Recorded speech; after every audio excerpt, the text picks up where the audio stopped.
से दूर नदी के किनारे एक गांव बसा हुआ था जहां चुड़ैल का साया था। तू तो औरत है, तेरे घर का मर्द कहाँ है? उसे बाहर बुलाओ, मैं उसे लेने आई हूँ। चुड़ैल जी, इस घर में तो कोई मर्द है ही नहीं। मेरे पति को तो आप पहले ही अपने साथ उठाकर ले जा चुकी हैं। अब केवल मैं ही बची हूँ इस घर में। चल भाग यहाँ से, तू मेरे किसी काम की नहीं है।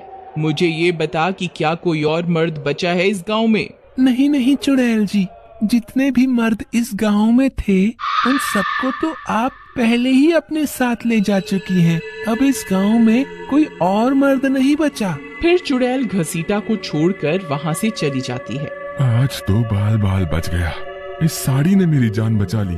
सुबह होने पर उस गांव के लोग धीरे धीरे उस गांव को छोड़कर जाने लगे थे, क्योंकि वहां लोग चुड़ैल के आतंक से परेशान आ चुके थे। गांव के लगभग सारे मर्दों को तो चुड़ैल अपने साथ ले जा चुकी थी। अब केवल औरतें और उनके बच्चे ही बचे थे। माँ, जब मैं बड़ा हो जाऊंगा तो पिताजी की तरह चुड़ैल मुझे भी उठाकर अपने साथ ले जाएगी। नहीं नहीं बेटा, मैं ऐसा नहीं होने दूंगी। मैं तेरे बाबा को तो खो चुकी हूँ, अब तुझे नहीं खोना चाहती। हम कल ही ये गांव छोड़कर कहीं दूर चले जाएंगे। गांव वालों ने अपने दरवाजे पर चुड़ैल कल आना तो लिखा हुआ था, लेकिन उसके बाद भी चुड़ैल रात होने पर उनका दरवाजा खटखटाती और जो भी दरवाजा खोलता वह उसे अपने साथ उठाकर ले जाती थी, क्योंकि चुड़ैल समझ चुकी थी कि गांव वाले उसे चुड़ैल कल आना लिखकर बेवकूफ बना रहे थे। धीरे धीरे गांव के सारे मर्द गायब होते जा रहे थे। अब गांव में केवल 2 ही आदमी बचे हुए थे। एक था घसीटा और दूसरा था लल्लन। वह भी सिर्फ इसी वजह से बचे हुए थे क्योंकि वह दिन रात औरतों के भेष में रहा करते थे। चुड़ैल उन्हें हर बार औरत समझकर छोड़ दिया करती थी। फिर एक दिन, अरे भाई लल्लन, अब तो केवल हम 2 ही आदमी बचे हैं पूरे गांव में।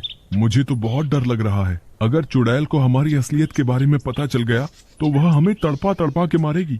घसीटा भाई, तुम सही कहते हो। हमने चुड़ैल को बहुत बेवकूफ बनाया है। अगर हम पकड़े गए तो वह हमें इसकी सजा जरूर देगी। लेकिन जब तक चुड़ैल को हमारी असलियत के बारे में कोई नहीं बताएगा, उसे कैसे पता चलेगा कि हम औरत नहीं मर्द हैं? बात तो तुम सही कहते हो घसीटा, बस कभी कोई हमारी पोल ना खोल दे चुड़ैल के सामने। चलो भाई, रात होने वाली है, घर की ओर चलते हैं। फिर वे दोनों अपने अपने घर की ओर चल देते हैं। माँ, मुझे लगता है कि अगर घसीटा और लल्लन चाचा खुद अपने आप को चुड़ैल को सौंप दें तो चुड़ैल उन्हें भी वहाँ ले जाएगी जहाँ वो मेरे बाबा और बाकी गांव वालों को ले गई है। फिर हो सकता है घसीटा और लल्लन चाचा बाकी सब गांव वालों को भी वहां पहुंचकर आजाद करवा लें। बात तो तुम सही कहते हो बेटा, लेकिन घसीटा और लल्लन महाडरपोक इंसान हैं। वे अपनी जान बचाने के लिए औरत के भेष में रहते हैं। भला वे अपनी जान क्यों खतरे में डालेंगे? लेकिन मुझे लगता है आपको उनसे एक बार बात जरूर करनी चाहिए। फिर अगले दिन गांव की कुछ औरतें मिलकर लल्लन और घसीटा से बात करने जाती हैं और उन्हें बताती हैं कि वे दोनों चाहें तो बाकी सब गांव वालों की जान भी बचा सकते हैं। तुम्हारा दिमाग तो खराब नहीं हो गया निर्मला, जो हमें मौत के मुंह में जाने को बोल रही हो? हम दोनों अपनी जान खतरे में नहीं डाल सकते। ये तरकीब किसी और को जाके समझाओ। इतना बोलकर लल्लन और घसीटा वहाँ से चले जाते हैं। माँ, क्या कोई और रास्ता नहीं है जिससे मेरे बाबा वापस अपने घर आ सकें? नहीं बेटा, ये घसीटा और लल्लन ही हमारी आखिरी उम्मीद थे। अब तुम्हारे बाबा कभी वापस लौट के नहीं आ पाएंगे। फिर बबलू रास्ते भर ये सोचता रहता है कि वह अपने बाबा की जान कैसे बचाए। फिर रात होने पर, माँ, आप मुझे चुड़ैल के हवाले कर दो, फिर मैं बाबा और बाकी गांव वालों को छुड़ाकर वापस ले आऊंगा। नहीं नहीं बेटा, तुम अभी बच्चे हो। चुड़ैल अभी बच्चों को अपना शिकार नहीं बना रही। अब तुम जाओ, रात बहुत हो रही है, जाके सो जाओ। इतना बोलकर वह वहाँ से चली जाती है। अगर मेरी लंबाई थोड़ी सी बड़ी हो जाए और मैं नकली मूछें लगा लूं, तो चुड़ैल अवश्य मुझे अपने साथ उठाकर ले जाएगी। फिर बबलू काली स्याही से नकली मूछें बना लेता है और अपने पैरों के नीचे लकड़ी बांधकर अपनी लंबाई को बड़ा कर लेता है। अब तो मैं बिल्कुल बाबा जैसा लग रहा हूँ। फिर वह चुड़ैल का इंतजार करने लगता है, लेकिन बहुत देर तक चुड़ैल वहाँ नहीं आती। लगता है चुड़ैल ये समझ चुकी है कि अब इस गांव में कोई भी मर्द नहीं बचा, इसलिए वो आज शिकार करने इस गांव की तरफ नहीं आई। लगता है मुझे ही उसकी तलाश में जाना होगा। फिर बबलू अपने साथ एक खंजर भी रख लेता है। फिर वह खुद ही घर से बाहर निकलकर चुड़ैल की तलाश में जंगल की ओर चल देता है। वह बिना डरे डरावने जंगल में चलता जाता है। फिर थोड़ी देर चलने पर अचानक चुड़ैल उसके सामने आ जाती है। अरे वाह, इस गांव के सारे मर्दों को तो मैंने उठा लिया था, तो फिर ये कहां से आ गया? तू इस गांव का तो नहीं लगता, तू कहां से आया है? चुड़ैल जी, मैं साथ वाले गांव से आया हूँ, किसी काम से शहर जा रहा था। लेकिन अब तू शहर नहीं जा सकता क्योंकि तू मेरा शिकार है।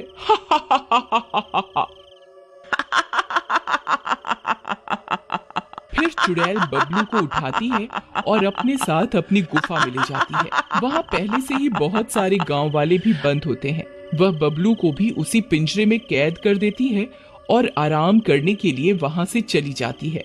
बबलू अपने बाबा को देखकर खुश हो जाता है। बाबा, आप जिंदा हैं? तुम कौन हो भाई? बाबा, मैं आपका बेटा हूँ, बबलू। फिर बबलू अपनी मूछें हटा देता है। अरे, तुम तो मेरे बेटे बबलू हो। तुम यहाँ कैसे? तुम ठीक तो हो ना? हाँ पिताजी, मैं बिल्कुल ठीक हूँ। मैं आप सबकी जान बचाने यहाँ आया हूँ। लेकिन तुमने हमारी जान बचाने के लिए अपनी जान खतरे में क्यों डाल दी? बाबा, किसी न किसी को तो यहाँ आना ही था, तो मैंने सोचा मैं ही चला जाता हूँ, जो होगा देखा जाएगा। बाबा, अब हमें और इंतजार नहीं करना चाहिए। चुड़ैल किसी भी वक्त वापस आ सकती है। मैं अपने साथ खंजर लेकर आया हूँ। हम उस खंजर की मदद से इस बांस के पिंजरे को काट सकते हैं। फिर वे मिलकर उस बांस के बने पिंजरे को काटने लगते हैं। थोड़ी देर में वे सारे बांस को काट देते हैं और पिंजरे से बाहर निकल आते हैं। अरे वाह बेटा बबलू, तुम्हारी वजह से हम पिंजरे से आजाद हो गए। चलो चलो, अब हमें यहाँ और नहीं रुकना चाहिए। चुड़ैल किसी भी वक्त यहाँ आ सकती है। फिर वे सब वहाँ से भागने लगते हैं। तभी चुड़ैल वहाँ पहुँच जाती है और कटा हुआ पिंजरा देखकर बहुत गुस्सा हो जाती है। इन गांव वालों की इतनी हिम्मत, इन्होंने इस पिंजरे को कैसे काट दिया? अब मैं किसी को नहीं छोड़ूंगी। फिर चुड़ैल उन गांव वालों का पीछा करने लगती है। गांव वाले भी भागते भागते अपने गांव पहुंच जाते हैं और सब के सब एकजुट हो जाते हैं। आने दो इस चुड़ैल को, आज इसे मजा चखा कर ही रहेंगे। तभी चुड़ैल उनका पीछा करते करते वहां पहुंच जाती है। गांव वालों, तुम्हारी इतनी हिम्मत, मुझे धोखा देकर वहां से भाग आए। अब मैं किसी को नहीं छोड़ूंगी। अब तुम सब मरने को तैयार हो जाओ। फिर चुड़ैल एक आदमी को उठाती है और हवा में उछाल देती है। अरे मर गया रे, हे भगवान मुझे बचाओ। अरे मर गया रे, बहुत दर्द हो रही है। अरे मर गया। फिर चुड़ैल बाकी गांव वालों के पीछे पड़ जाती है। आज मैं किसी को नहीं छोड़ूंगी। अरे मर गए रे, अरे भागो यहाँ से। अरे मर गया रे, अरे कोई तो मुझे बचाओ। अरे भगवान मुझे बचाओ। अरे मर गया रे। लगता है ये चुड़ैल पागल हो गई है, आज ये किसी को भी जिंदा नहीं छोड़ेगी। बाबा, मुझे लगता है हम सब गांव वालों को पास में बने मंदिर के अंदर जाना चाहिए। वहाँ ये चुड़ैल नहीं आ पाएगी। आप सब गांव वालों को इकट्ठा करिए और मंदिर पर ले आइए। मैं और माँ आपको वहीं मिलेंगे। फिर इतना बोलकर बबलू और उसकी माँ अपने साथ कुछ गांव वालों को लेकर मंदिर की ओर चल देते हैं। चलो भाई जल्दी चलो, हमें मंदिर के अंदर जाना होगा, वहाँ ये चुड़ैल नहीं आ पाएगी। फिर सब गांव वाले पास में बने मंदिर के अंदर चले जाते हैं। चुड़ैल भी उनका पीछा करती करती मंदिर के बाहर पहुंच जाती है। चुड़ैल, अगर तुझ में हिम्मत है तो इस मंदिर के अंदर आकर दिखा।